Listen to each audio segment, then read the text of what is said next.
So I'll share with you a story. So I think for long I have been very perplexed with this concept of innovation, right? Because innovation gets thrown around quite a bit. So what we are trying to, or what I'll sort of share with you is a journey very personal to NetElixir. It's a journey as well where a digital marketing agency, performance marketing agency, what is the value in today's AI first world, right? So this is our still work in progress, but we have really progressed a fair amount in terms of building what we believe is the first AI first digital agency currently in the world. So I'll share with you a few things. I mean, we are trying to use AI for doing two things. The first one is uncover hidden revenue opportunities on Google and Meta. So we have Tom here, so I literally, I think, looking for some direct sort of a feedback from you as well. So I think during COVID times, after that a lot changed, right? So, and one of the biggest change which really happened was this launch of these new modules in Google and Meta, which were like AI powered. And suddenly all the controls which the advertisers had was a little lost, or at least perceived to be lost. So we'll show you a solution that we have built, which I think really is sort of working wonders for our customers. The second one is doing more with less. This actually, I would want to launch a new platform and sort of give all of you a complimentary access right now, so you can run your own digital marketing program.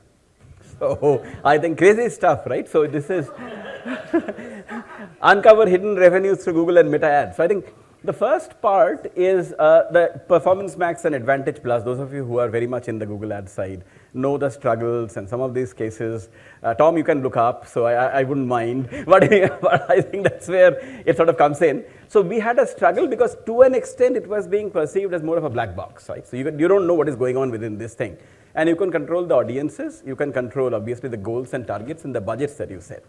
So we said, what is the solution? How do we really break the black box? I think became our rallying cry. And we said that we have to use your first party data. Because some of you may be aware, I think, and Emily has been in so many events of ours, you know, about the cookie deprecation and all that stuff, fun stuff. So I think we wanted to prepare for the future of digital marketing, more of an AI first world and a first party data world.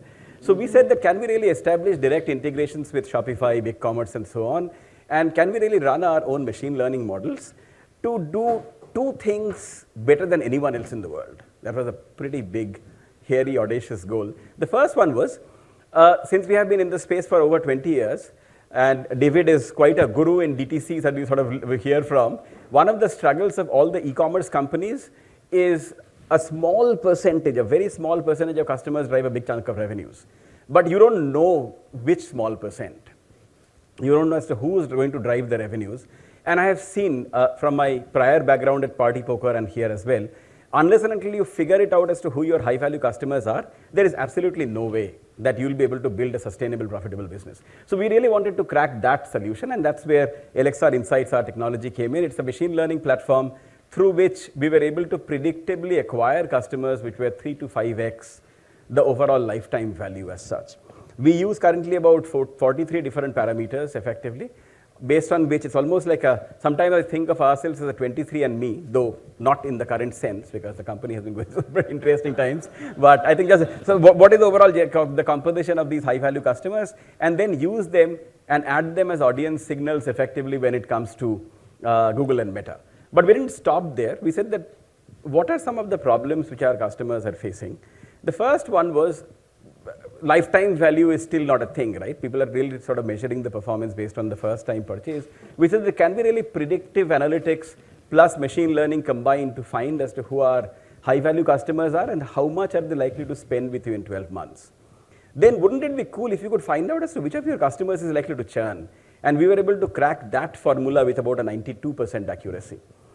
I know Nick has been my partner in crime in geeking out and all of those discussions as to how we did that. And then the third, churn is someone who is likely to has bought once from your site but never will come back again and buy from you, right? So almost like a attrition, let us say, the customers. And I think one of the industries is effectively the beauty industry, right? Overall in the beauty industry, only about 12%, and I sort of repeat the word, this is like overall industry data, 12% of the customers are repeat buyers, 88% buy only once. And that is the biggest struggle. In the fashion apparel industry, women's garments, the number is 15%, 85%. 15% only buy once, 85%, 85% buy only once, 15% are repeat buyers. So we wanted to find out if we can increase this 15% to 17%. That 2% is the money you have already spent. So that was, I think, the formula and so on. And the third one was, how can we predict who's likely to buy from your site again in the next 2 months? So we were able to figure all of this stuff out. So I think that's where the process is. But still, somehow, something didn't really click, right? I mean, we were sort of had all this formula. How do we really use this? And that's where I am shamelessly a Bezos fan, the early Bezos, not, I mean, this is like the startup Bezos, not the current Bezos. And one of the things that we really sort of focused on is if you double the number of experiments that you are doing, you can double your inventiveness, right? So the reason I started with the concept of innovation is the innovation gets sort of thrown around a lot, but we wanted to put innovation in action as it sort of applies and can impact your business. Because, coming from an online gaming world prior to this, show me the money. Because if you don't show me the money and give you all this big lecture, but your technology, machine learning and AI, all that stuff doesn't work, honestly speaking, it does not impress me at all. So that's the reason we wanted to make it work, and for that we came up with this concept which is called experimentation as a service concept. And we found out that most mid-size and large e-commerce companies, they don't have this capability of or resources or team which is constantly doing experiments. It's almost like I am a chemical engineer by education, and that's pretty much it. I don't know anything about chemical engineering. Don't ask me any questions on that. But that's so when we went into a chemical engineering or chemical factory, there was a department called R&D department, right, or the experimentation R&D department, which used to find out as to what are those other areas where we can really make money, right? So we separated out and made a massive shift beginning of last year in terms of having a core channel operation, a team which takes care of the regular Google management. Tom is our agency manager from Google. They works very closely with them.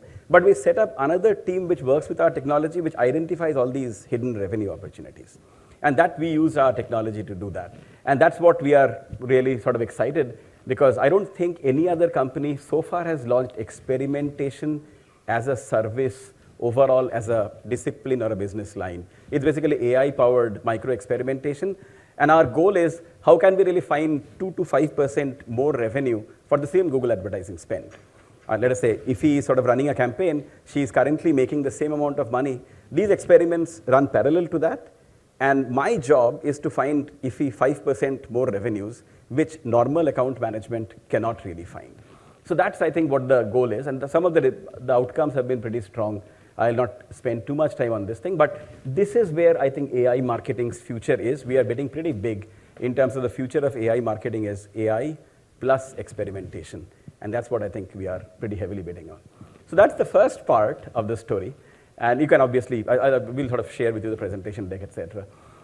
The second one is interesting. It's very recent, right? I mean, recent in terms of launching this thing. So last year when, or last to last year when ChatGPT was launched, don't listen to this, Tom. So ChatGPT was launched, but at that point in time, I think generative AI, we started asking this question, how can we do more with less? And that's where our team, the goal was, it was a pretty big goal. We said that can we really build an AI-powered operating system for marketing, where all of the workflows within our company can be really automated, and we identify, let us say, something like paid search or Google Ads management. There are about 45 different steps, out of which 23 steps can be done much better than through AI, which really leaves you time to spend on the balance, whatever 22 steps that you have, and really increases the productivity and helps drive growth for our business. So we wanted to see as to how can we really map out the workflows, and we built something called Elixir GPT. Our goal was reduce digital marketing task execution time by more than 50%.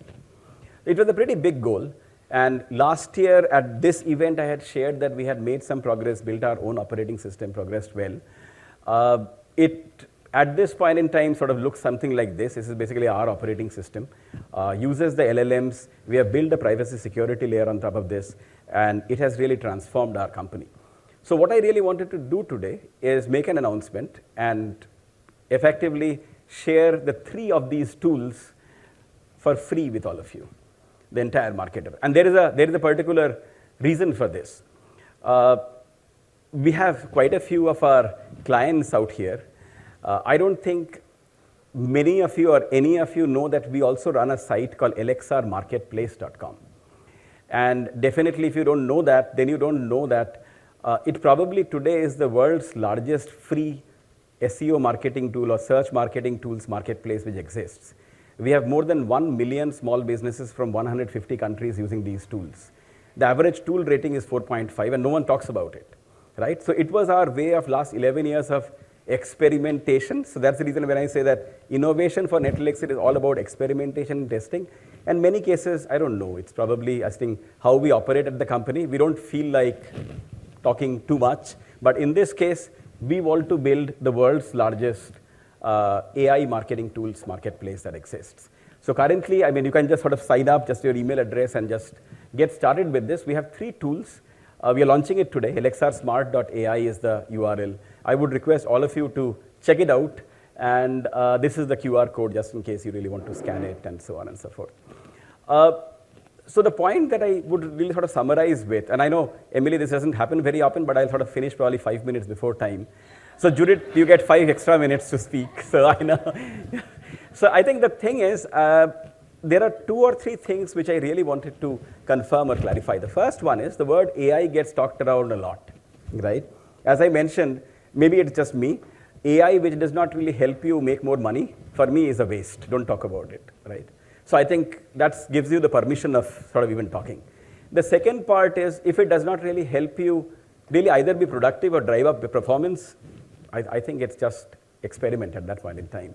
The third part is, I think when you talk about innovation, if you really look down into detail for each one of the company, isn't it just a summation of all the experiments that you do and your capability of doing those rapid experiments?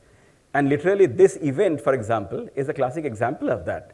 Because this event, the first time, actually, the reason I requested Emily that if we can do our group photograph at the same 9 muses, because that is where we had done our first event in 2013. 11 years hence, I think the event has evolved, not because only we have a phenomenal team, we have phenomenal organization, and of course we have phenomenal you who are supportive of this, but it has evolved because of one small reason which somehow gets lost. I think some of you who have been attending this event probably would have seen it. Every event, there is something new that we try. I mean, Ken, Ruth, I'm pretty sure you would sort of, every event, right? We don't talk about it. This time, for example, super exciting panel of women entrepreneurs. We have made phenomenal discussion that we had and so on. We never had it before, right? We have had businesses presenting actual real life case studies here. We have had, I mean, for example, we will have Judith talk about innovation in New Jersey. I mean, we have, so there are a lot of things we keep on testing, tweaking about. So at the end of it, if there was one message which I wanted to share with all of you, is when you talk about innovation, or when any company talks about innovation, just ask them one simple question. How many experiments are you doing today? Because if you are not doing those experiments today, there is, honestly speaking, innovation is more of a talk rather than a walk. And I would rather sort of get, because this is our firm belief, AI will not replace humans. It is AI with humans will replace humans who are still steadfastly sort of refusing to use AI. And that's what I had in my presentation. Thank you very much. As promised, finished 4 minutes early. Thank you. Thank you. Thank you very much.